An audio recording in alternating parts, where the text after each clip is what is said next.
इसके साथ साथ हमारे कुछ दर्शक हैं जिन्होंने थ्रू मैसेजिंग हमें कुछ क्वेश्चंस रेज किए हैं। उनमें से सबसे पहला क्वेश्चन है कि व्हेन अधिवक्ताओं के पास एसोसिएशन बार एसोसिएशन है तो एक अलग से एसोसिएशन या संगठन को क्यों ज्वाइन किया जाए? हाँ, ये मुझसे भी प्रश्न बहुत बार पूछा जाता है। जब मैं अधिवक्ता परिषद की किन्हीं बैठकों में जाता हूँ तो ये मुझे भी प्रश्न बहुत बार पूछा गया, अनेक बार पूछा गया। इसका मैं आपको आंसर देता हूँ।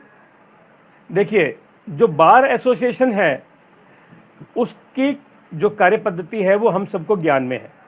जब हम वकालत करके आते हैं और अपना लाइसेंस लेके आए, हम सारी फॉर्मेलिटीज़ को पूरा करके एक एडवोकेट बन गए, तो हम आते हैं और अपना पंजीकरण यानी कि रजिस्ट्रेशन कराते हैं बार काउंसिल में। और रजिस्ट्रेशन के बाद हम बार एसोसिएशन में अपना पंजीकरण कराते हैं, रजिस्ट्रेशन कराते हैं और हम उनके मेंबर्स बन जाते हैं। मेंबर बनने के बाद आप क्या करते हैं, बार एसोसिएशन को पता नहीं। आप की संभाल हो पा रही है नहीं हो पा रही है, आप अभी जूनियर एडवोकेट हैं, आपको कोई संभाल रहा है नहीं संभाल रहा है, उसका कोई पद्धति, ये जो पाश्चात्य सिस्टम है, इस पाश्चात्य सिस्टम में ऐसी कोई पद्धति है ही नहीं। अब आपकी आजीविका कैसे चलेगी? कोई सिस्टम नहीं है। इस सब चीजों को ध्यान में करते हुए आपके पास एक्सपीरियंस भी नहीं है। माना आपके पास कोई नए वकील हैं, आपके पास केस आ गया, आपको संभालने वाला कोई नहीं है। अभी आप क्या करते हैं कि आपको जैसा भी आता है, अच्छा आता है, बुरा आता है, थोड़ा अच्छा थोड़ा बुरा आता है, उसी को ड्राफ्ट करके आपने केस डाल दिया। अब आपको क्रॉस एग्जामिनेशन प्रॉपरली आता है नहीं आता है, मगर क्लाइंट तो आप पे फेथ रख के आया था, उसकी संभाल है नहीं। तो जो फेथ कहीं ना कहीं बाद में 3-4 साल बाद जब उस केस का फैसला आता है तो वो फेथ कहीं ना कहीं क्लाइंट का टूटता है। मगर अधिवक्ता परिषद में ऐसा नहीं है। और अधिवक्ता परिषद बार एसोसिएशन का कोई राइवल भी नहीं है। उनकी एक अपनी वर्किंग है और अधिवक्ता परिषद की उस वर्किंग के साथ साथ मिलकर उस वर्किंग में तालमेल बैठा के एक एडिशनल वर्किंग है। यानी कि वहां पे कमी है, उस कमी को कैसे पूरा करें। एक तरीका तो यह है कि हम सबको उनकी कमियां गिनवाते रहें कि बार की ये कमी है और काउंसिल की ये कमी है, फलाने आदमी की ये कमी है, हमारे प्रधान की वो कमी है। ऐसे कमियों का एक लिस्ट बना लें, ऐसे कमियां गिनाते रहें। दूसरा तरीका यह है कि जहां अंधेरा है वहां जाकर खुद एक दीपक जलाया जाए। तो जो अधिवक्ता परिषद काम कर रहा है वो उस अंधकार को मिटाने का काम कर रहा है। अपना दीपक ले जाता है, दीपक में अपना तेल डालता है, दीपक में अपनी बाती डालता है और दीपक के अंदर प्रकाश भी अपने आप से प्रज्वलित करता है। यह काम अधिवक्ता परिषद करता है। और इसलिए अधिवक्ता परिषद और बार एसोसिएशन में कहीं भी टकराव या कहीं भी कोई ऐसा नहीं है कि उनके पैरेलल कुछ हो, ऐसा कुछ नहीं है।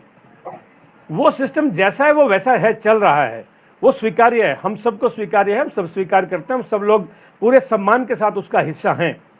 परंतु मैंने आपको जब मैं अपना वक्तव्य दे रहा था उस समय मैंने आपको एक बात बताया था कि यदि कश्मीर के किसी व्यक्ति को, एडवोकेट को, या एडवोकेट के किसी क्लाइंट को, कश्मीरी क्लाइंट को कन्याकुमारी में कोई लीगल असिस्टेंस चाहिए, तो क्या वो बार एसोसिएशन जो कश्मीर की है उसके थ्रू पॉसिबल है?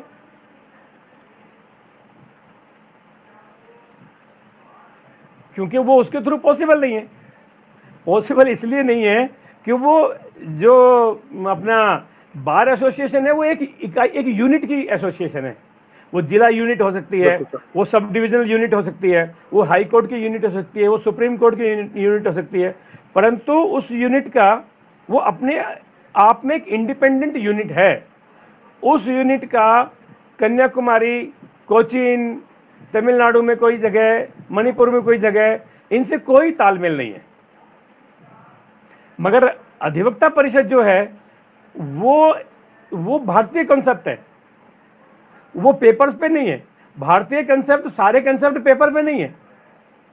वो भारतीयता जो है वो एक लिविंग पद्धति है, वो लिविंग राइट। पद्धति है, उसको किसी बुक में नहीं ढूंढा जा सकता है।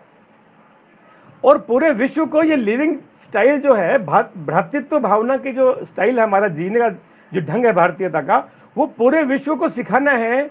इसलिए अधिवक्ता परिषद को ज्यादा से ज्यादा स्ट्रॉन्ग करना है और अपने देश के जितने भी वकील हैं, जितने भी जजेज हैं, उन सबको अधिवक्ता परिषद से जोड़ना है, जिससे कि पूरे विश्व के सामने हम एक बहुत अच्छा मॉडल स्थापित कर सके कि देखिए हम आपके सिस्टम से इतने बेटर हैं कि 3000 किलोमीटर दूर रहने वाला व्यक्ति भारत के दूसरे हिस्से में जाके एडवोकेट्स को एंगेज कर सकता है, और वो एडवोकेट उसको लूटने की नहीं सोचेगा, क्योंकि वो अधिवक्ता परिषद से जुड़ा है।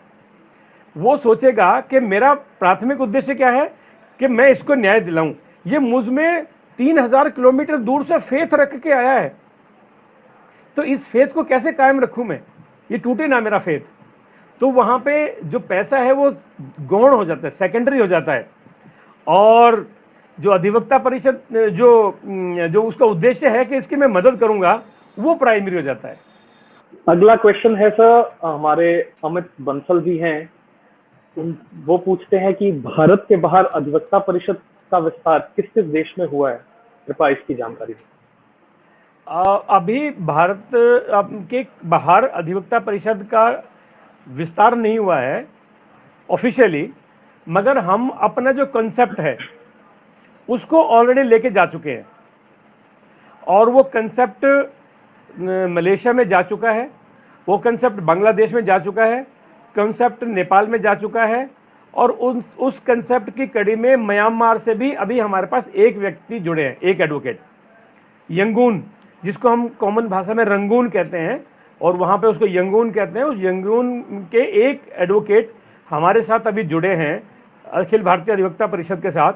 तो ऐसा प्रयास रहेगा, हालांकि मैं ऑथेंटिकेटेड व्यक्ति नहीं हूं ऐसा बताने के लिए, परंतु अनऑफिशियली मैं आपको ऐसा कह सकता हूं, आग्रह कर सकता हूं कि अगला एक कोई छोटा मोटा कार्यक्रम हम किसी बाहर के देश में रखेंगे, पॉसिबली मलेशिया में, जहां पे उन लोगों के साथ भी हम अपना भाईचारा वापस बना के आए। आपको सबको ध्यान है, आप इंटरनेट पे भी देख लेना कि इंडोनेशिया, मलेशिया और कंबोडिया में भारत के 600 साल पुराने बहुत बड़े बड़े प्राचीन मंदिर हैं। आपके थाईलैंड के अंदर, थाईलैंड का जो एयरपोर्ट है बैंकॉक का, उस एयरपोर्ट का नाम है स्वर्ण भूमि एयरपोर्ट। वो स्वर्ण भूमि एयरपोर्ट, स्वर्ण भूमि नाम क्यों है? वो संस्कृत है ना भाई। और उस एयरपोर्ट में आप इंटरनेट पे जाके देखना, उस एयरपोर्ट पे समुद्र मंथन का चित्र, बहुत बड़ा विशालाकाय समुद्र मंथन का स्टैचू लगा हुआ है वहां पे। तो समुद्र मंथन क्या है? वो आप ही की तो पुरानी चीजें हैं, वो आप ही के तो पुस्तकों में, आप ही के तो ज्ञान है वो।